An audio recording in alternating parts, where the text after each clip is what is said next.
सुबह का समय एक छोटे से गांव का घर, मिट्टी की दीवारें, छत पर घास फूस और सामने आंगन में सूखा पत्ता बिखरा हुआ है। शकुंतला 40 वर्ष की, चेहरे पर चिंता की लकीरें लिए रसोई के पास बैठी है और दीपा 16 वर्ष की, मासूम लेकिन मजबूत इरादों वाली, पास में एक पुरानी किताब लिए बैठी है। दीपा, आज फिर तेरा बापू देर से आया है। पता नहीं आज क्या हाल होगा। रोज की तरह 2 पैसे भी घर में नहीं आए तो। माँ, बापू बहुत मेहनत करते हैं, वो हमें कभी भूखा नहीं रहने देंगे। मैं भी कुछ काम करना चाहती हूँ माँ।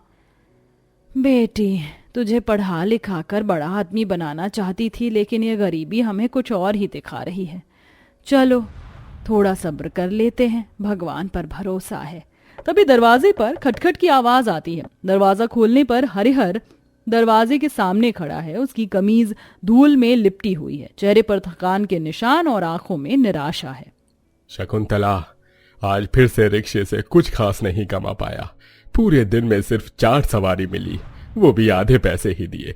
ये भी मुश्किल से लाया हूँ। हरिहर अपनी जेब से कुछ सिक्के निकालकर शकुंतला के हाथ में रखता है। सिक्कों की खनक जैसे गरीबी का शोर हो। शकुंतला सिक्कों की ओर देखती है, फिर धीरे से आंसू पोंछती है। चलो जी, जो भी हो, आज कम से कम एक वक्त का खाना बन जाएगा। दीपा, तू अपने बापू के लिए पानी ले आ। दीपा उठती है और घड़ा उठाकर पानी लाने चली जाती है। हरिहर खाट पर बैठता है और अपने पैरों की मालिश करने लगता है। ऐसे ही रात गुजर जाती है और अगला दिन शुरू हो जाता है। अगले दिन की सुबह हरिहर रिक्शा लेकर गांव की गलियों में निकलता है। आसमान साफ है, लेकिन हरिहर के दिल में चिंता का बादल मंडरा रहा है। सवारी की तलाश में इधर उधर देखता है। तभी अचानक एक तेज रफ्तार गाड़ी उसकी ओर बढ़ती है। हरिहर ब्रेक लगाता है, लेकिन रिक्शा पलट जाता है और हरिहर गंभीर रूप से घायल हो जाता है। लोग इकट्ठा हो जाते हैं। अरे, ये तो हरिहर है। बुरा हाल हो गया इसका। जल्दी से इसे अस्पताल पहुंचाओ भाई। कुछ लोग मिलकर हरिहर को अस्पताल ले जाते हैं, जहां डॉक्टर हरिहर का इलाज करते हैं। उसके जहां जहां चोट लगी होती है वहां मरहम पट्टी कर देते हैं। एक्सीडेंट के दौरान उसके हाथ पैर में गहरी चोट लग जाती है। चोट के कारण तुम्हारा कुछ समय के लिए उठना, चलना, बैठना मुश्किल हो जाएगा। तुम्हें इलाज की सख्त जरूरत है। इलाज सही से करवा लोगे तो जल्दी ठीक हो जाओगे। अभी तुम घर जा सकते हो। बहुत बहुत शुक्रिया डॉक्टर साहब, अब मैं चलता हूँ। हरिहर ऐसा कहकर व्हीलचेयर के सहारे अपने घर पहुंचता है। कुछ लोग जिन्होंने उसकी मदद करी थी वो उसे सहारा लगाकर घर ले आते हैं, जहां शकुंतला और दीपा दोनों गरीब माँ बेटी हरिहर की ये हालत देखकर हैरान हो जाती हैं। हे भगवान, ये सब क्या हो गया जी आपके साथ? कहां पर से ये चोट लगवा कर आ गए आप? और आपका रिक्शा कहाँ है? पिताजी, आपके साथ ये क्या हो गया? क्या आपका एक्सीडेंट हो गया था? इतनी सारी चोट कैसे लग गई और आप व्हील चेयर पर क्यों हैं? तुम्हारे पिताजी का एक्सीडेंट हो गया था और रिक्शा पूरा पलटकर उनके ऊपर ही गिर गया था, जिस कारण उनकी ये हालत हो गई है। डॉक्टर ने इन्हें आराम करने के लिए कहा है और अभी इनका इलाज भी चलेगा। अभी तुम इन्हें बिस्तर पर लिटा दो। शकुंतला और दीपा सहारा देकर हरिहर को बिस्तर पर लेटा देती हैं। अस्पताल से लौटने के बाद हरिहर बिस्तर पर लेटा है। उसके पैर पर पट्टियां बंधी हुई हैं। शकुंतला और दीपा उसके पास बैठी हैं। उनकी आंखों में चिंता साफ झलक रही थी। अब क्या करेंगे? हजी आप तो अब चल नहीं सकते, हमारे पास कुछ बचा भी नहीं है। मैंने तो हमेशा मेहनत की शकुंतला, अब शायद किस्मत हमें और कड़ी परीक्षा दे रही है। नहीं बापू, हम हार नहीं मानेंगे, कुछ तो रास्ता जरूर निकलेगा। माँ, हम कुछ काम शुरू करेंगे, हम सब ठीक कर लेंगे। कैसा काम करेंगे बेटी? हमारे पास कुछ भी नहीं है, कोई हमारा साथ भी नहीं देता। माँ, चलो गांव के लोगों से मदद मांगते हैं, शायद कोई हमारी मदद कर दे। शकुंतला और दीपा गांव के लोगों से मदद मांगने निकलते हैं। वे एक एक घर जाते हैं, लेकिन कोई उनकी मदद नहीं करता। हर जगह से उन्हें निराशा मिलती है। अरे, हमारे पास खुद ही खाने के लिए मुश्किल से कुछ बचता है, हम तुम्हारी कैसे मदद कर सकते हैं? सबको अपनी अपनी परेशानियां हैं शकुंतला, हम कुछ नहीं कर सकते। किसी और के घर चली जाओ मदद मांगने के लिए। शकुंतला और दीपा निराश होकर घर लौटते हैं। घर में गरीबी का अंधेरा है और उनके पास खाने को एक दाना भी नहीं है। अब क्या करेंगे दीपा? ना काम है ना खाना। तुम्हारे पिताजी को खाने के साथ दवाई देनी थी। अगर ऐसा ही चलता रहा तो हम तुम्हारे पिताजी का कब इलाज करवा नहीं पाएंगे। माँ, हारना हमारे खून में नहीं है, हमें खुद कुछ करना होगा। कोई हमें काम नहीं दे रहा, कितने दरवाजे खटखटा लिए हमने, हमें खुद का ही कोई काम करना होगा। हम औरतों को कोई काम भी तो नहीं आता जो हम काम खोल सकें, सिवाय घर में खाना बनाने के हमें आता ही क्या है। माँ, अगर पैसे होते तो हम अपना खुद का ढाबा भी खोल सकते थे। दोनों गरीब माँ बेटी ऐसी बातें कर रही थी कि तभी उनका रिश्तेदार रामदीन आता है। उसके हाथ में एक छोटी सी थैली होती है। बहन, मुझे तुम्हारी हालत का पता चला। मेरे पास खुद भी ज्यादा नहीं है, लेकिन ये थोड़े से पैसे हैं, शायद तुम्हारी मदद हो सके। इन पैसों से हो सके तो अपना ही खुद का कुछ काम कर लेना। आजकल नौकरियां तो कहीं मिल नहीं रही। रामदीन भैया, तुम्हारी ये मदद हमारे लिए भगवान के आशीर्वाद से कम नहीं है। इन पैसों से हम कुछ नया शुरू करेंगे। ठीक है बहन, फिर कभी कोई मदद की जरूरत हो तो अपने भैया को याद कर लेना। वैसे तो मैं खुद गरीब हूँ, लेकिन मुझे जितना हो पड़ेगा मैं तुम्हारी मदद करूंगा।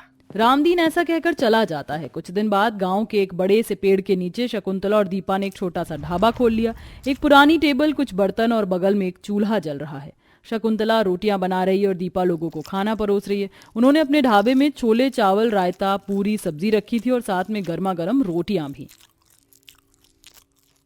अरे, यहाँ नया ढाबा खुला है, चलो खाना खाकर देखते हैं। धीरे धीरे कुछ लोग खाना खाने आते हैं, लेकिन ग्राहकों की संख्या बहुत कम है। कमाई भी उतनी नहीं हो रही जितनी उन्होंने सोची थी। बेटी, इस तरह हमारा गुजारा नहीं होगा। लोग कम आ रहे हैं, हम जितना कमा रहे हैं उससे बस थोड़ा सा राशन ही आ पाता है। माँ, हमें कुछ नया सोचना होगा। हमें ढाबा वहां ले जाना होगा जहां लोग खुद आ नहीं सकते लेकिन हमें जरूर चाहते हैं। मतलब, तू क्या कहना चाहती है? मुझे तेरी बात समझ नहीं आई। माँ, हम रिक्शे पर ढाबा चलाएंगे। बापू का रिक्शा अब वैसे भी खाली पड़ा है। मैं रिक्शा चलाऊंगी और तुम खाना बेचोगी। हम हर दिन अलग अलग जगह जाएंगे लोगों के पास खाना पहुंचाने। मुझे यकीन है ऐसा करने में हमारा रिक्शा ढाबा अच्छा चल सकता है। तू रिक्शा चलाएगी? ये कैसे हो पाएगा? माँ, हमारे पास और कोई चारा नहीं है। अगर हम कोशिश करेंगे तो कुछ ना कुछ जरूर होगा। बाकी भगवान की कृपा, वो जो चाहेंगे वही होगा। शकुंतला दीपा की बात सुनकर सोच में पड़ जाती है। अगले दिन गांव की गलियों में दीपा रिक्शा चला रही है। रिक्शे के पीछे एक छोटा सा स्टॉल बना हुआ है जिस पर शकुंतला खाना बना रही है। वो गांव की गलियों में एक जगह से दूसरी जगह जाते हैं। लोग रुक रुक कर खाना खरीदने आते हैं। वाह, ये तो बढ़िया आइडिया है रिक्शा ढाबा। अब हमें घर से दूर जाने की जरूरत नहीं। वैसे भी हमारे पति हमें कहीं लेकर नहीं जाते, इसी के चलते हम कहीं अच्छा खाना नहीं खा पाते। अब रिक्शा ढाबा, जिसका इतना स्वादिष्ट खाना है, वो खुद हमारे घरों के बाहर आ जाएगा। अरे, खाना भी अच्छा है, अब रोज यहीं से लेंगे। धीरे धीरे दीपा और शकुंतला का चलता फिरता रिक्शा ढाबा मशहूर होने लगता है। गांव के लोग रोज उनका खाना खरीदने आने लगते हैं। दीपा, देखो, अब हमारा काम अच्छा चल रहा है। भगवान ने हमें रास्ता दिखा ही दिया और इस रास्ते हमें सफलता भी मिल रही है। हाँ माँ, मेहनत कभी बेकार नहीं जाती। अब हम बापू का इलाज भी करवा सकते हैं। बस हमें रोजाना खाना बेचकर पैसे जोड़ने हैं और फिर देखना माँ, बापू पहले की तरह चलना फिरना शुरू कर देंगे। अपनी पहली कमाई दोनों गरीब माँ बेटी हरिहर को लाकर देती हैं। तुम दोनों ने तो कमाल कर दिखाया। मुझे तुम दोनों पर बहुत गर्व है। मैं सारा दिन मेहनत करने के बाद भी इतने पैसे कमा नहीं पाया, और तुम दोनों ने कुछ ही समय में अपनी मेहनत से बहुत पैसा कमा लिया।